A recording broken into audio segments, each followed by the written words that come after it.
Well, we are catching up with Josh Linville, the Vice President of Fertilizer for StoneX. Josh, thanks for joining us. Absolutely. Hey, you have in the middle of the John Deere area, you're going to get me here pretty easily. It's exciting this week being here at Commodity Classic. There's a lot of new things unveiling, but we wanted to bring it back home for the producers to talk a little bit about fertilizer with you, because there have been so many updates you've been sharing with folks through your media list, and wanted to get a deep dive with you of all the things going on right now as we head into planting season. Yeah, it's one of those things. It's where do you want to start? Do you want to start internationally? Do you want to start with the early spring here, or maybe the big fall run? There's a lot of stuff that's going on in the world of fertilizer. It's tremendously slower than what it's been the last 3 years, but still plenty of issues that are facing us today. So let's start globally and work our way back home. So what are we seeing around the world that's going to put pressure on it this spring? There are three main events that I'm watching right now. Number one is the one that's right in our face, and that's the Red Sea, these Houthi rebel attacks. And a lot of folks sit there and try and say, well, it's not that big of a deal. Well, the most recent vessel that was attacked, it was a fertilizer vessel that originated from Saudi Arabia. The crew had to abandon ship, leave it sinking. And so this is very much something that's affecting global trade patterns.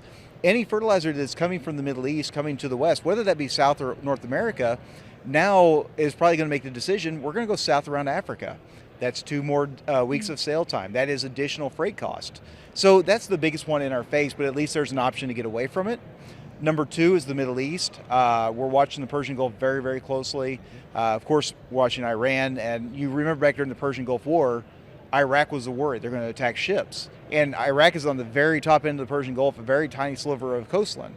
Iran is the entire eastern seaboard. So we have to watch that. That's millions upon millions of tons of urea per year that leaves that area. And of course, Russia. They were back in the news with the political assassination. Some speculation fertilizer sanctions could be in place. I doubt that happens, but if it did, they were a major provider of all 3 major inputs.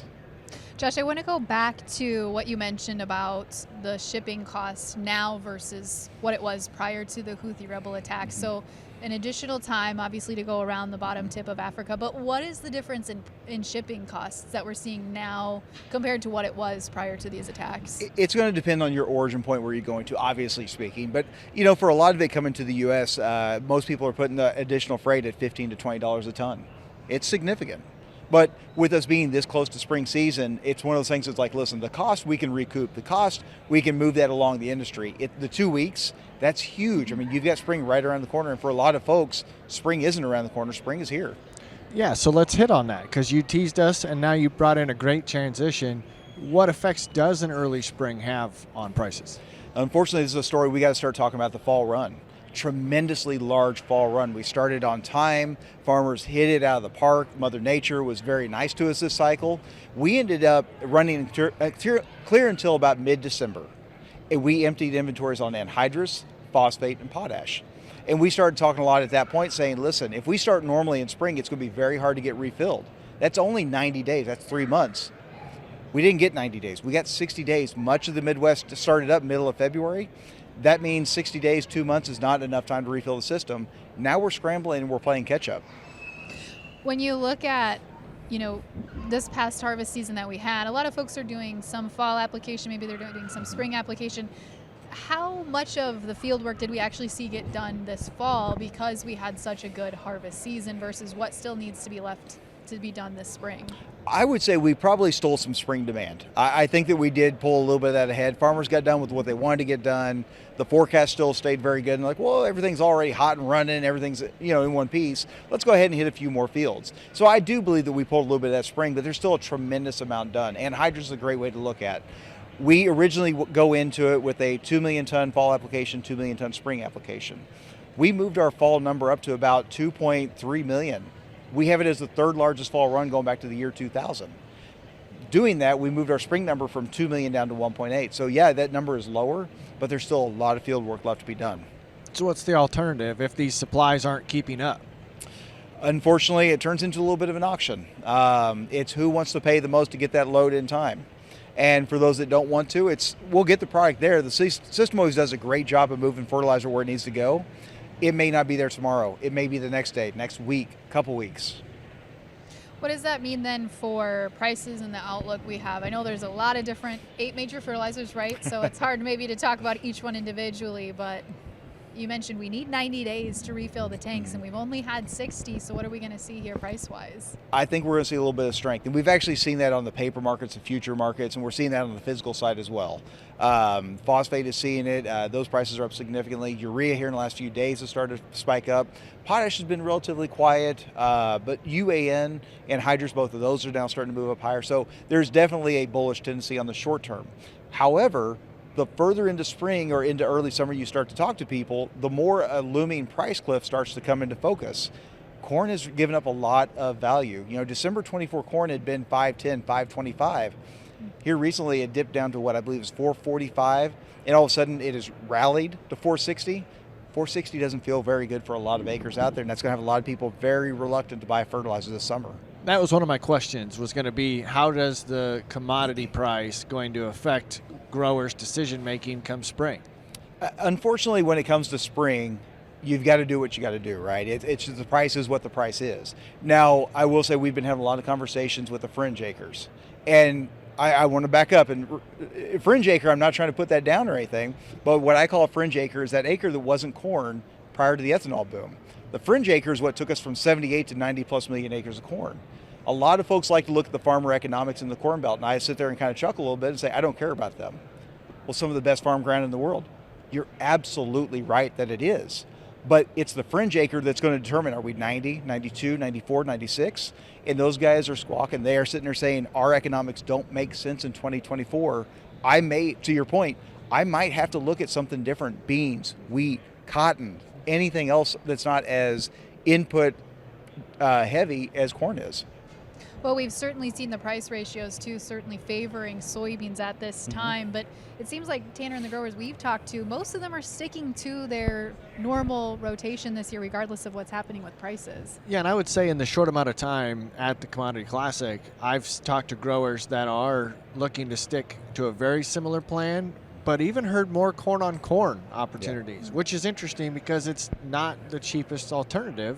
Right. When you look at prices.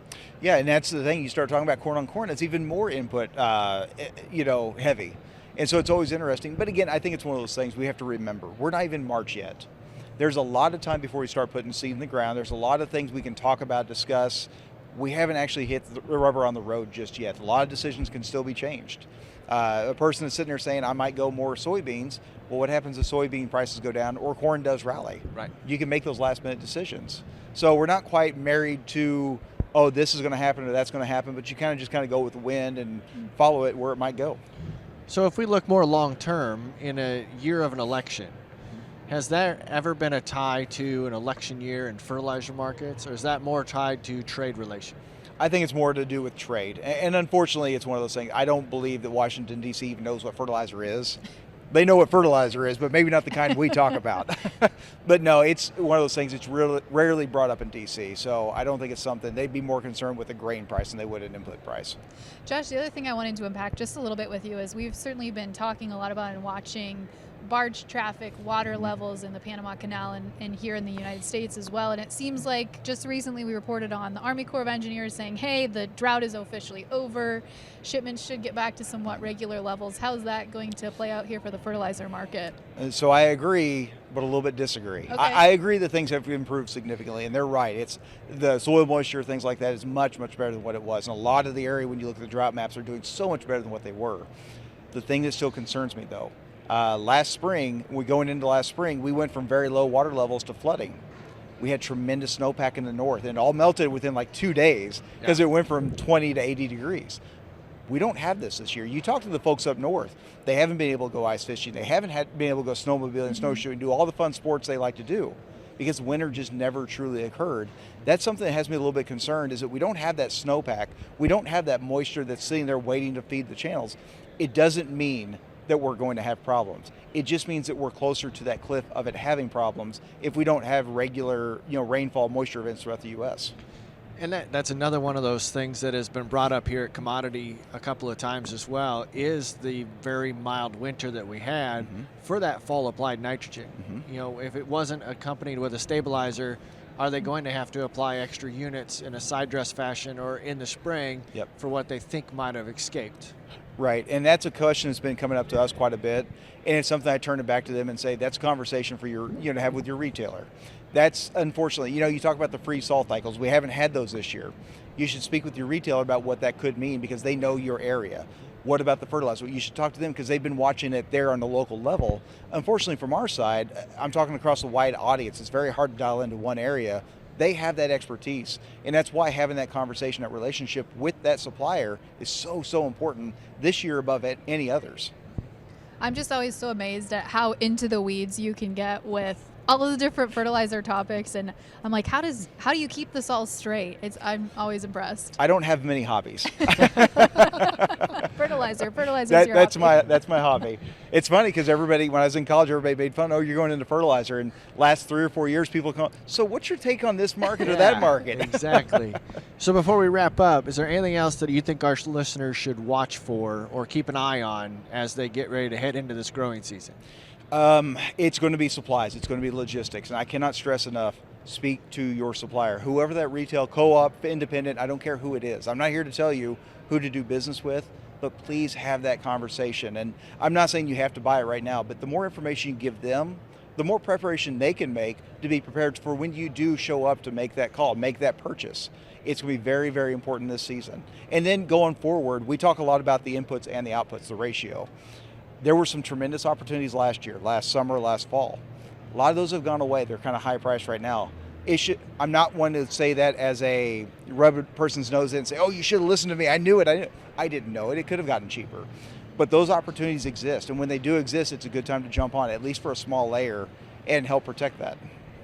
Josh, before we let you go, I know you're pretty active on Twitter. Share your handle with our listeners before we let you go. Yep, I need to do that. I haven't done that today. I was on a plane this morning. You can find me at @JLinvilleFert. Great. Well, thanks for joining us. Appreciate your time. Absolutely. Thanks for having me, guys. Thank you.